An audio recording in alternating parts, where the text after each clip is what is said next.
ദിലീപ്, കാവ്യ മാധവൻ, ബിജു നോൻ, സംയുക്ത വർമ്മ എന്നിവർ അഭിനയിച്ച ഹിറ്റ് സിനിമയാണ് ചന്ദ്രനുദിക്കുന്ന ദിക്കിൽ.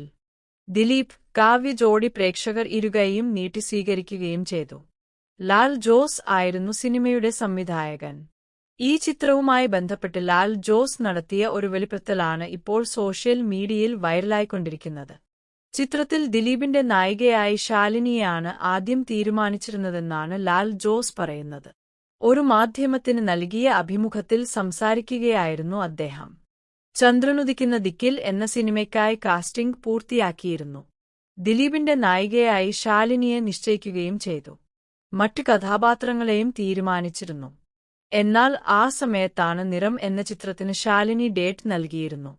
2 ചിത്രങ്ങളുടെയും ഷൂട്ടിംഗ് ഒരേ സമയത്തായിരുന്നു ആരംഭിക്കുന്നതെന്നതിനാൽ പുതിയൊരു നായികയെ കണ്ടെത്തേണ്ടി വരികയായിരുന്നു.